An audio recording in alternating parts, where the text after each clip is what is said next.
together, and I thought they'd spend 20 minutes, hour and a half. They were on that birthday call, and so I went to upload it. I've never uploaded to YouTube an hour and a long an hour and a half long webinar, and it just went like that. That new fiber. I got the fiber optic, 100 megs up and down.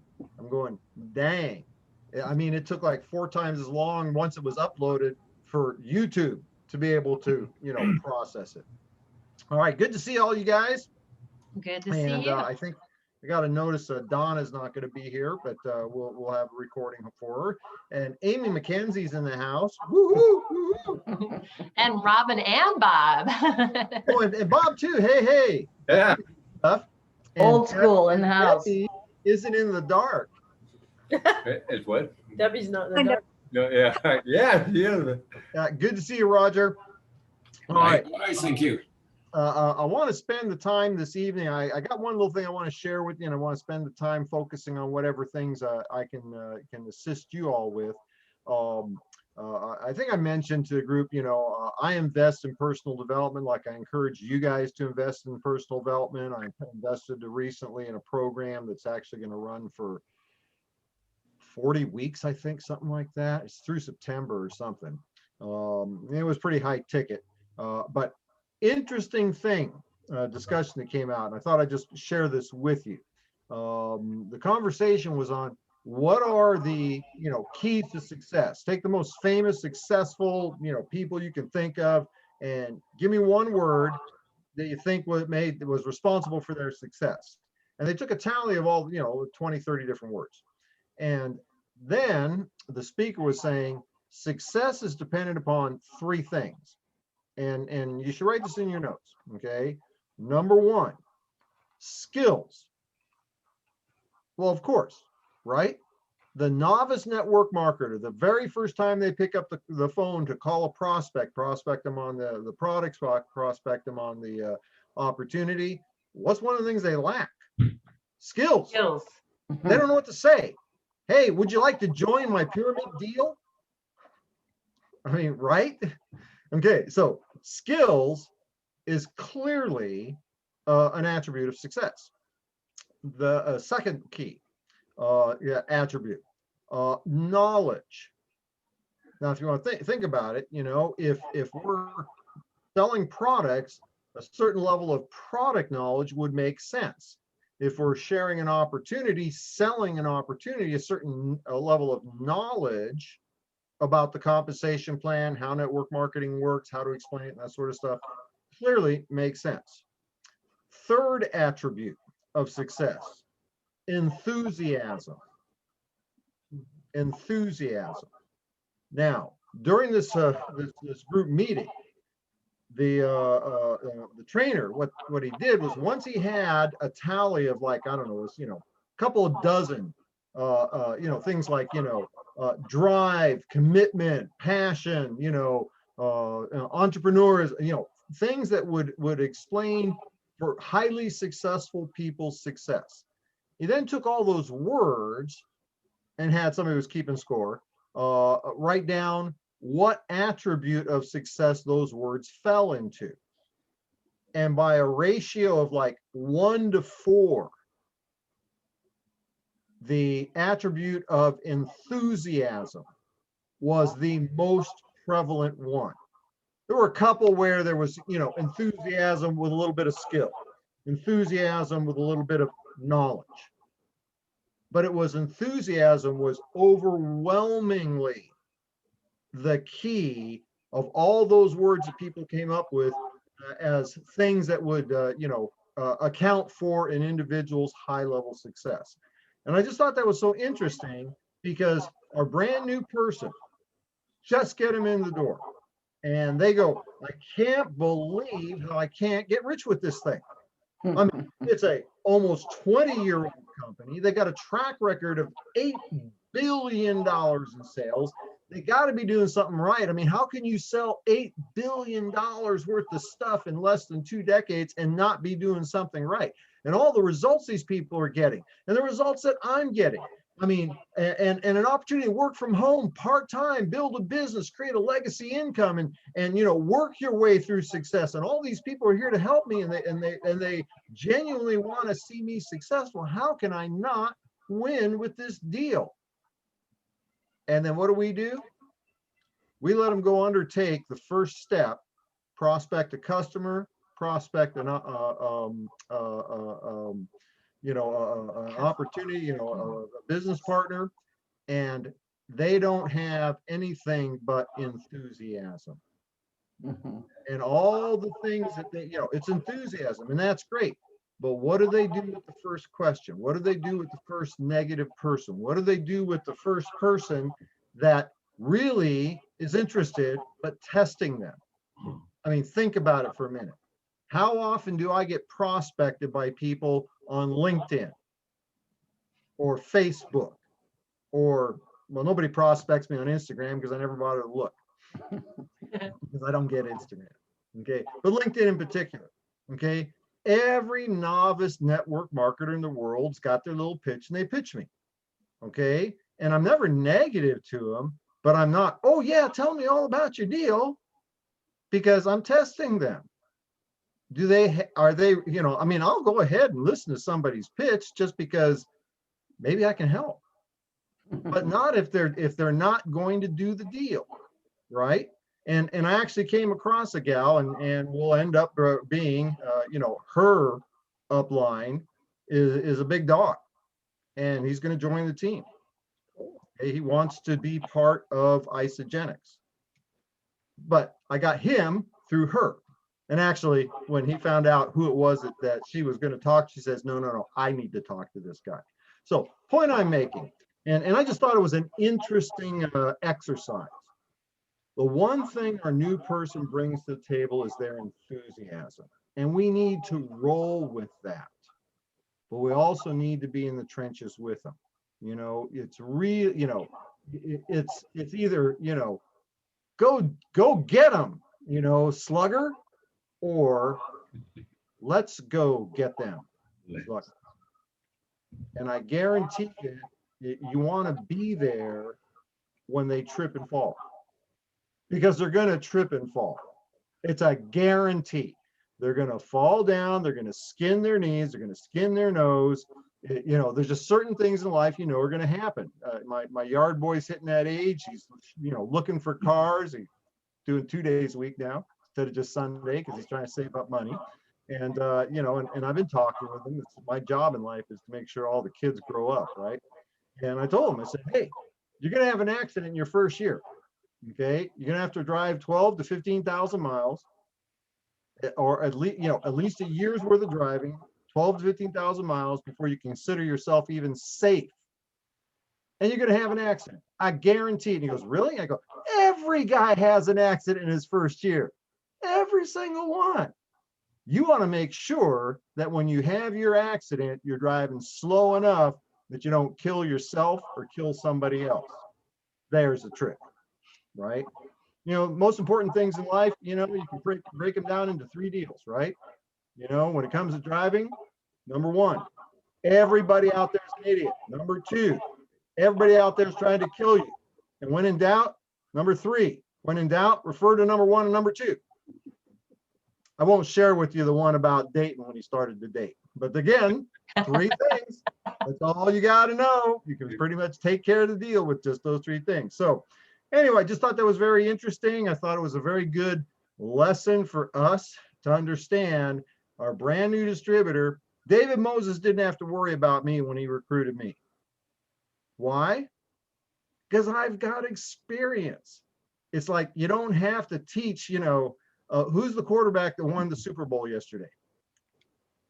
Tom Brady. Tom Brady, the old dog. If I bring Tom Brady onto my team first year with my team, I ain't gonna make him do drills. He already knows the deal, right? I'm dealing with a professional.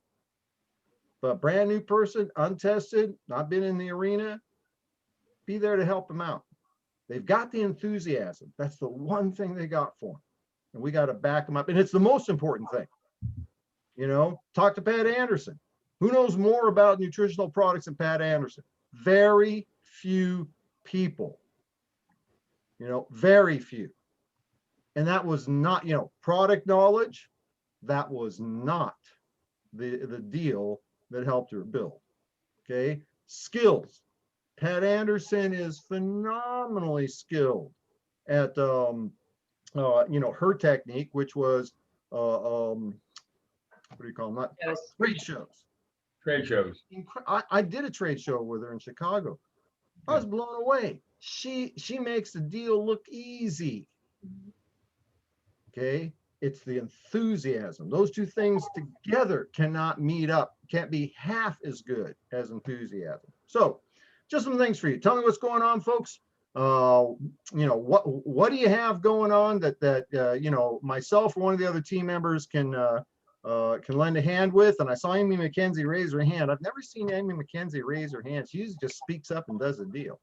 I don't want to interrupt you, Brad, but I just have to talk about enthusiasm for a minute. You guys, that is all I had. I had no skill, zero knowledge. Well, I have my own health knowledge, so I understood Moringa, but really that wasn't enough. It's so true. It is absolutely enthusiasm. And so, the way I like to think about it, people don't listen to our lyrics. They listen to your music. Right? How you like that one? I like that. I just came up with that. Really good. Well, you just came up with that? Just the other day. I'm impressed. Yeah. Because it's really true, right? I mean, half the songs I love the music. I don't know what they're saying. But I get into the groove, right? So you gotta have a groove. Just have a groove, right? For me, it was my daughter. That was a fire under me. But whatever it is. Oops, sorry about the noise there. And I also want to say, you guys know I'm pretty busy with my humanitarian organization. I'm not the full time like I have been in the past. And this will go on probably for a little while longer. But what's really cool, I just want to speak to perseverance. Fred Holmes is a great example of that, really a true mentor in that category. But it's really true. If you just do this deal long enough and people know you're enthusiastic, they know you're committed, they know you're keeping the line, even when you got other stuff on your plate, right? Like Fred has nothing else on his plate. Come on. The bottom line is I got people, 3 people have called me in the last 2 to 3 weeks. Some I haven't heard from in 2 years. Like, do you still do that, Zija? Yeah, it's called something different, but it's the same product. Yes, I do. I got 3 new people without having done anything. Nothing. Not even like doing the smart thing, like calling up people that I used to have. No, they just know that I've been in it for so long that if they're going to get the Moringa, they're going to come to me to get it. I got people that aren't being distributors anymore that are calling me to send me their people that are asking them about it.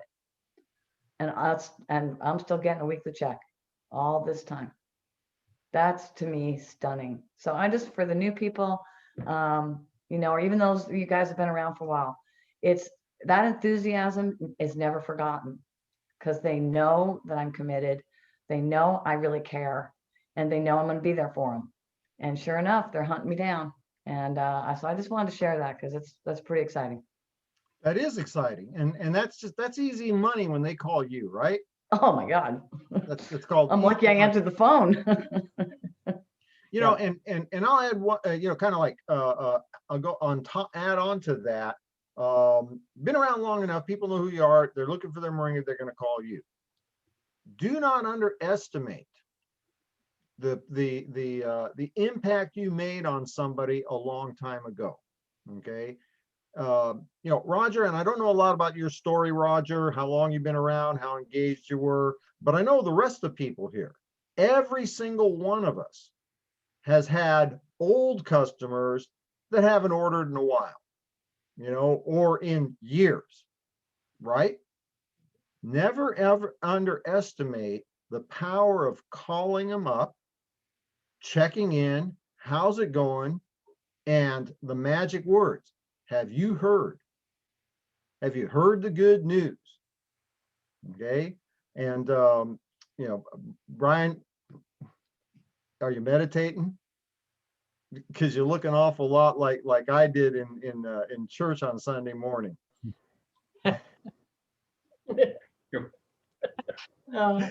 Sorry about that. No, have you heard the good news? and they might be expecting you to invite them to church, right? That's the good news. But no, have you heard the good news? About what? About this amazing product introduction we got. The reason I'm saying this is I called 2 old people. Well, actually, I called 4 or 5, but I got to speak to 2 people. Both of them were very interested in getting information. Now, is that going to turn into a sale? I don't know. But I got a better than even chance it will. Why? Because I called and they want it. They want the information. I talked about this brand new product introduction. This collagen elixir, it is so hot. People are so crazy over the results they're getting. We did more sales in one day. We enrolled more new customers in one day than ever in the history of an 18-year-old company. The most incredibly powerful thing is we've got, the what was the name of those taxis that were so coveted back in the day? The ones that are bulletproof. I don't remember. Original yellow cab. Oh, yellow cab. Oh, Checker? Checker. Yellow cab. Checker. This company is the Checker of companies. You can't break this thing. They are so on top of it. They're running a few days, a week behind in production, not production, in delivery of the collagen elixir. They said the production is fine. It's just being able to get the stuff out the door. And so they're giving customers $20 off, a coupon for $20 for everybody that's been delayed. I mean, and they're sending all these notices out. Can you imagine the cowboy movie we'd be experiencing right now if this was Zija? I'm not being negative, but I mean, it's like a kindergartner trying to match wits with a college graduate or something. This company, they got it together. I mean, there isn't anything they can't handle. They already have the contingency plan before it breaks or has a hiccup. Yeah. They're anticipating the any upcoming issues so that they can address them before we even know about them. Before we even know it's a problem. They got the plan B and the plan C. And here's the exciting thing. And this is, I'm not sharing this, to get you guys jazzed. You should already be jazzed. Use these concepts for sharing with the people you're talking to. Okay. Isogenics isn't the only multi-decade, multi-billion-dollar company out there. There's a handful of them. You got Amway, Herbalife, blah, blah, blah, blah, New Skin, Shackley, what have you. Okay. Name one of those companies that just a couple of weeks ago had their #1 enrollment day in history. Take a well-established, rock-solid company that's in momentum.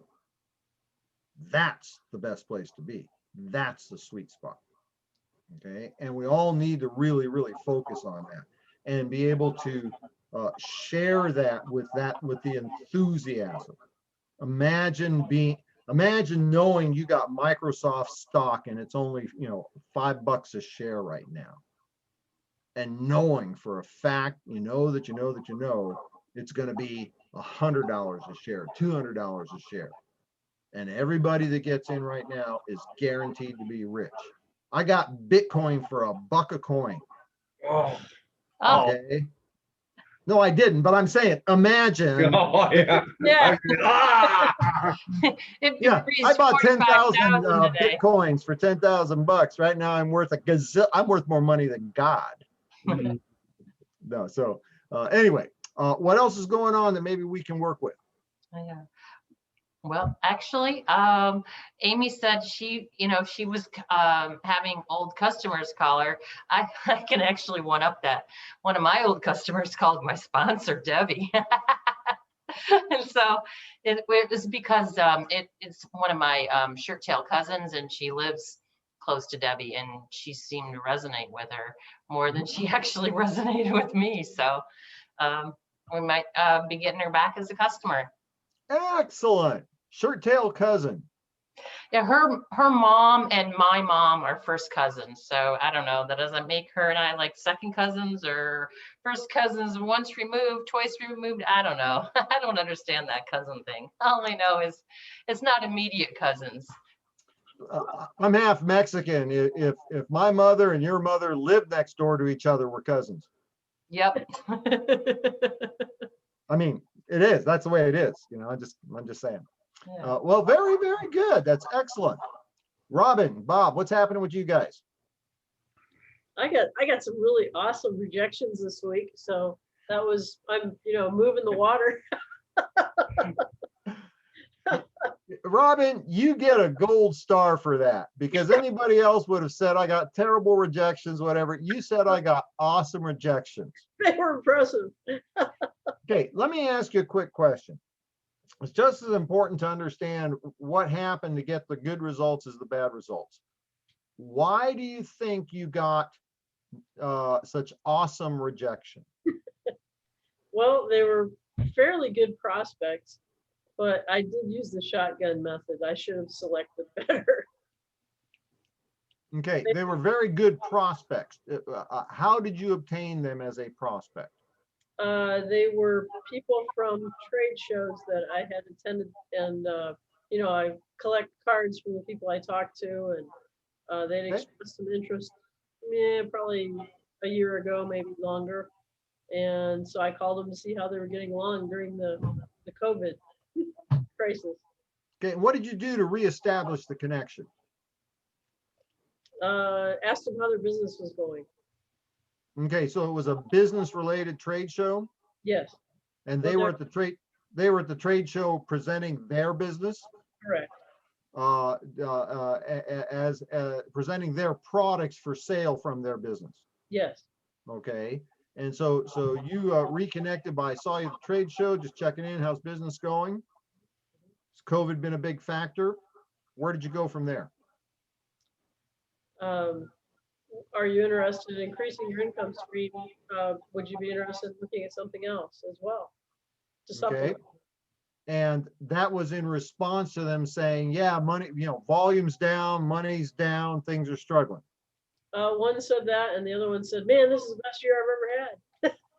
And you then offered to introduce them to something that would increase their income. I did offer the availability. Yep. I should have probably let that one go. Well, no, I wouldn't let them go. I probably, with that one, I probably would have said something like, good for you. I did. That is so, sadly, we're really in the minority, you and I. Maybe you could do something for me. Would it be okay if I shared a little information about what I'm doing? Because it's the kind of thing that a lot of business owners today that are struggling might really be interested in getting a hold of. And if it's something that, you think that you could recommend, I'd be happy to cut you in, give you a portion of what as you're really connected. Obviously, you're very successful. People are going to listen to you. Would you be willing to take a look at what I'm doing and see if there are some people that we could help together? Okay. Mm-hmm. Now, the other one that said, I'm struggling or I'm barely staying above water, something to that extent, right? And what was their response? Pyramid scheme. How dare you do this? It was impressive. Okay. It was hot. Okay. And I'm assuming you weren't prepared to deal with that. Not very well, but luckily it was a texting war, so I had time to think. That helps me. Oh, you were communicating with this. Were you communicating with both people through text? Eventually, yes. But you started out by making a phone call. Yeah, I called them first and asked permission to share information on a business opportunity. Okay. And neither one of them was open to it. The first one was the one that needed money was open to it. No, neither one were open to it at all. And the second one was hostile. He presented me with a whole bunch of evidence about why pyramid schemes are evil and why I was. And oh. So, but you know what?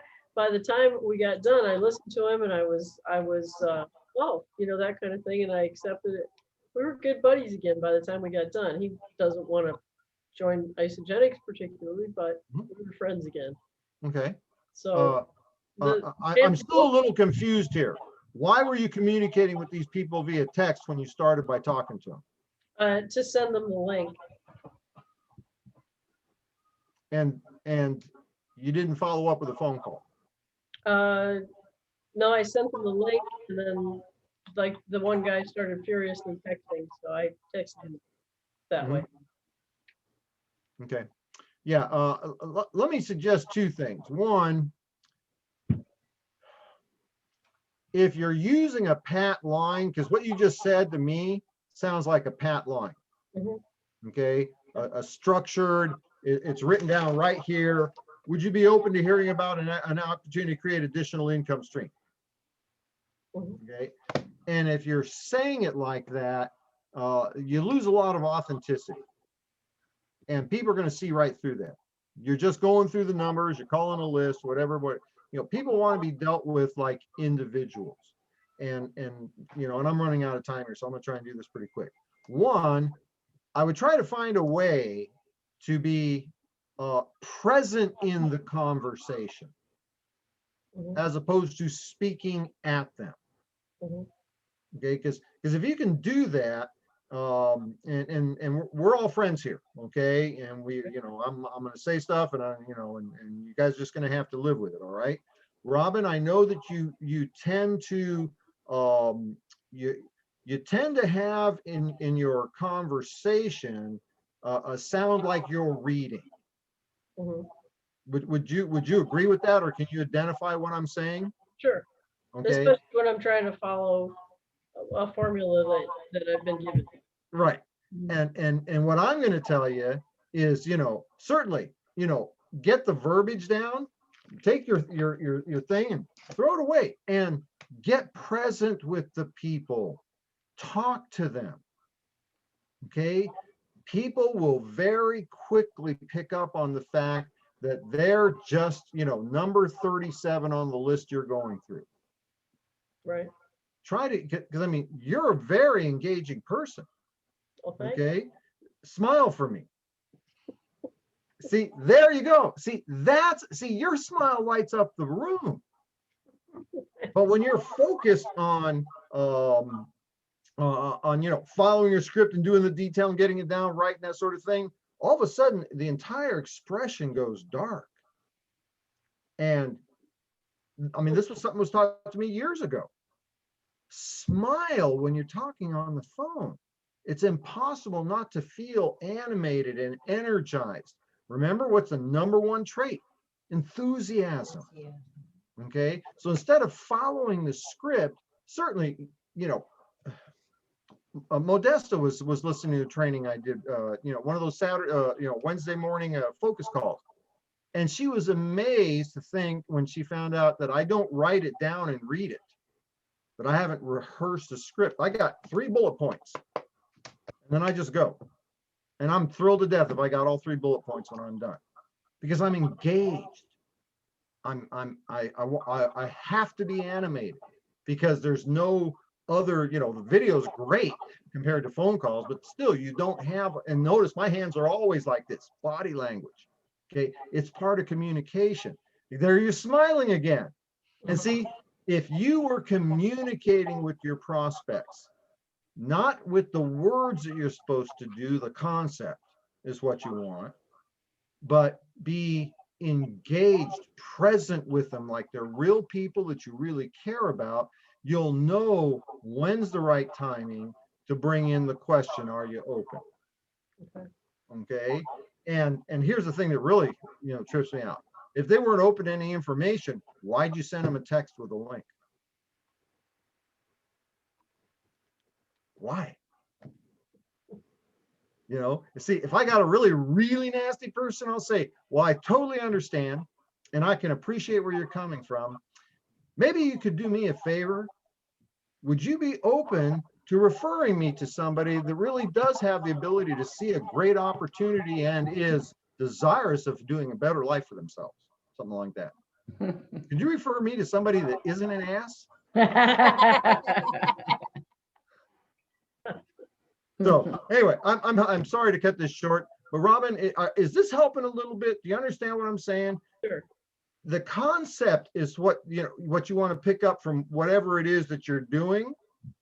Okay, but throw it away. Okay, don't let that person you're talking to be number 38 on the list. You understand, there's a process. You're going to introduce yourself. You're going to engage them in some questions, and you're going to look for an opportunity to share what you're doing. Be smile, be present with them, like they're really somebody that you want to help, as opposed to number 38 on your list. Be in the moment with them. This is a people business, and they will pick up on it. It's the big dog, little dog scenario. You guys understand that one? Big dog, little dog. The little dog will chase the big dog off of his property. Why? Big dog, it could kill the little dog, but the big dog knows it's the little dog's property, and the little dog's intention is so great, the big dog won't mess with it. Okay? Be present in the moment. Gosh. All right, now I owe Modesta a minute. I got to get out of here. All right. Thank you, Fred. Reach out this week if you guys need me, okay? All right. All right. Kudos to you, Robin. Tell me, I want to know how you're doing this week with some of these modifications, okay? Okay. All right. We'll see y'all. Bye-bye. See you, everybody. Bye, everyone. Good night. Good night, you guys.